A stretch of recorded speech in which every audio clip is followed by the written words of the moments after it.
Olá! Agora eu quero falar um pouquinho com vocês a respeito de liderança blindada. Quando a gente trabalha com esse conceito de igreja relacional, com esse conceito de liderança transformadora, liderança servidora, nesses hábitos de relacionamento, a gente não pode fingir que tudo é flores, né? Quando a gente se propõe nesses conceitos do purê de batata e tirar as suas máscaras e se abrir e criar esse ambiente aberto, relacional, nós também temos que ser fiéis aos fatos de que nós temos que estar prontos para aquilo que Jesus chamou em Lucas 17 de inevitável, que são as ofensas. Então nós temos como liderança que temos que estar preparados, blindados e formar a nossa liderança para também estar blindada em relação à ofensa. Lucas 17, Jesus disse assim: é inevitável que não venha os escandalon. Essa palavra escândalo, traduzido como escândalo ou traduzido como ofensas em algumas versões, ela é uma isca. É uma grande isca que é colocada em algum lugar e quando determinado animal cai nela, ele acaba ficando aprisionado.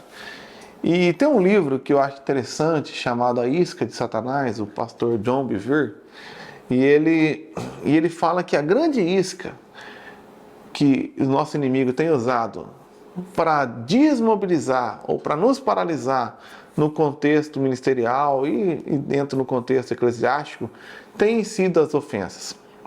Jesus já disse que é inevitável que as ofensas venham, é inevitável que não venha, né, os escândalos.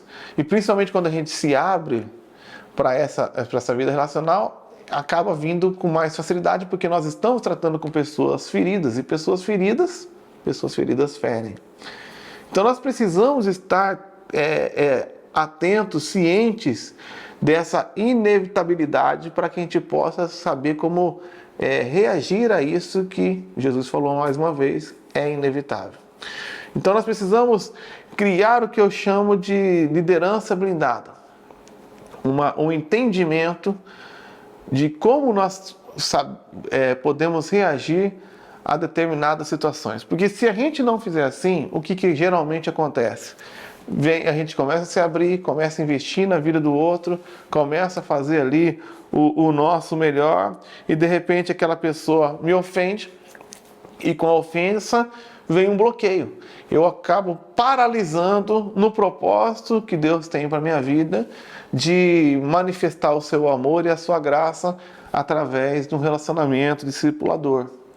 Romanos capítulo 14, versículo 17, o texto diz assim: pois o reino de Deus não diz respeito ao que comemos ou bebemos, mas a uma vida de justiça, paz e alegria no Espírito Santo. Se servirem a Cristo com essa atitude, qual atitude? Justiça, paz e alegria. Agradarão a Deus e também receberão a aprovação das pessoas. Versículo 19. Portanto, tenhamos como alvo, objetivo, a harmonia e procuremos edificar uns aos outros. A harmonia tem que ser o nosso grande objetivo. E nós devemos servir a Cristo no nosso dia a dia do ministério com a atitude de justiça, paz e alegria. Mas é lógico que quando nós nos expomos e somos ali feridos, porque não estávamos preparados para aquela situação, é o mais natural a gente acabar se fechando e entrando num loop de amargura, num loop de isolamento, o que acaba acontecendo com a imensa maioria, infelizmente, segundo estatísticas, os pastores que estão terminando seu ministério frustrados, emocionalmente feridos, ou que se isolam em si para proteger a si e proteger a sua família. Então nós precisamos saber como reagir. 2 Timóteo capítulo 2, versículo 24, 25 e 26, o apóstolo Paulo, na sua carta pastoral, deu um belo conselho ao pequeno jovem pastor Timóteo. Ele disse assim: o servo do Senhor não deve viver brigando, mas ser amável com todos, apto a ensinar e paciente. Instrua com mansidão quem? Aqueles que se opõem, na esperança de que Deus os leve ao arrependimento e assim conheçam a verdade. Então voltarão ao perfeito juízo e escaparão da armadilha do diabo que os prendeu para fazer o que ele quer. Ele quem? O diabo. Nós precisamos ter esse ambiente favorável de harmonia, esse ambiente onde a ofensa seja um crime capital. Isso tem que partir de nós, para que nós evitemos essa armadilha, esse escândalo. E assim acabe fazendo o que o diabo deseja que a gente faça. Pode olhar, cara. A maioria dos ministérios são paralisados, a maioria das divisões e das crises ministeriais estão centralizadas em uma única coisa: a ofensa, o escândalo, a ofensa pessoal. Então a gente tem que ter como princípio básico as recomendações ali de Romanos, do capítulo 12 até o capítulo 15. A atuação nossa em amor, um amor prático, como a gente falou desde o começo desse curso, deve ser o nosso mote principal. E a gente deve exigir isso, solicitar isso e transmitir isso, e ensinar isso através dos nossos discipulados, na formação da nossa liderança.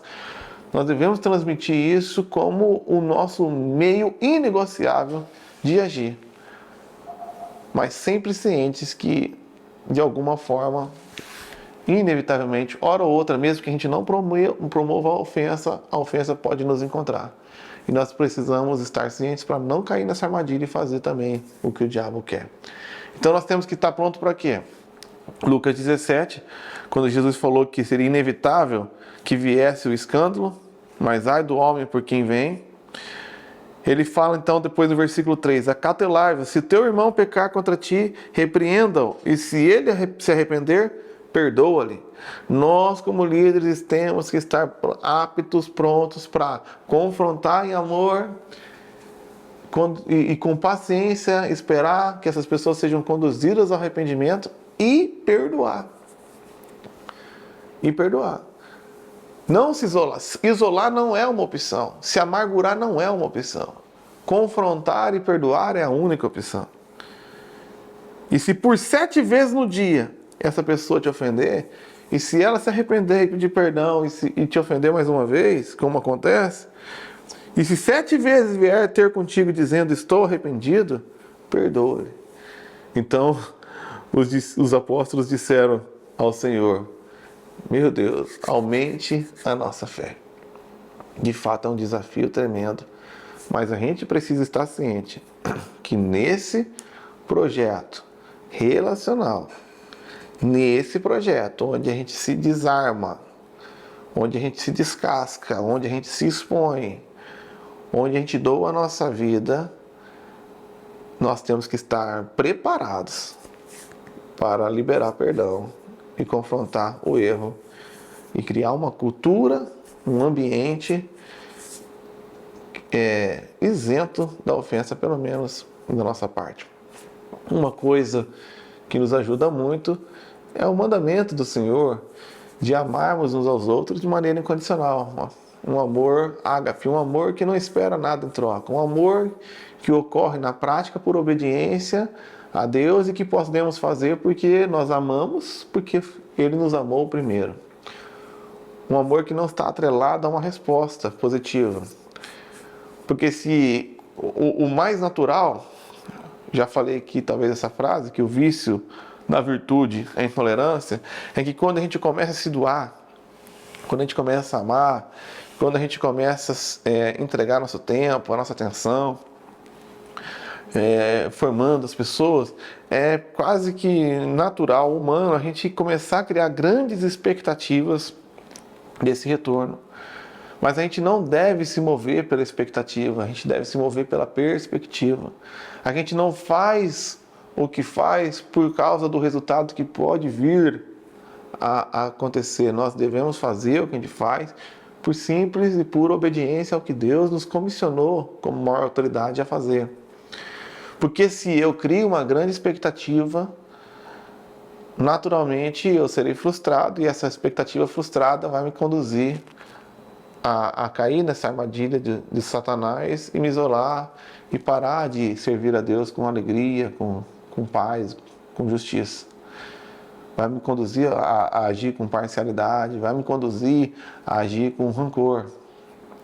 Então nós precisamos ter esse amor incondicional de agir, e se você recebeu bem, você me reconheceu, dos 10 leprosos você voltou para agradecer, que maravilha, é muito bom, realmente é muito bom ver aquilo frutificando, recebendo reconhecimento. Mas se por um acaso você for parte dos 9 que não vai ter retorno, eu não estava esperando nada mesmo, eu só estava esperando ouvir e obedecer. Essa é a marca do discípulo, uma marca na orelha, outra no pé. Eu ouço e obedeço, crer e observar, tudo quanto ordenar. O fiel obedece ao que Cristo mandar, e é isso que eu estou fazendo, independente do teu retorno ou não, olhando não para mim, não para você, olhando para o autor, consumador da nossa fé, olhando para o alto, olhando para o alto onde Cristo vive.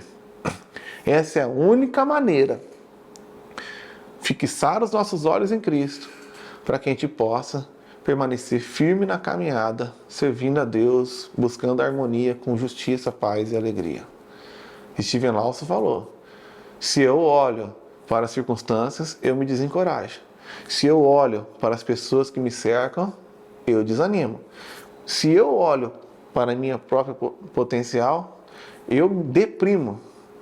Mas se eu olho para Cristo Jesus, se eu olho para os seus mandamentos, para a sua obra perfeita, eu avanço pela fé. Os que olham para ti estão radiantes, no seu rosto não há sombra de decepção. No ministério relacional, no ministério de discipulado, não olhe para o objeto, para as pessoas que nós vamos estar ministrando. Olhe para aquele que o chamou. Não fixe os seus olhos no resultado. Fixe os seus olhos em quem te chamou, no compromisso que você tem com Deus. E não haverá sombra de decepção.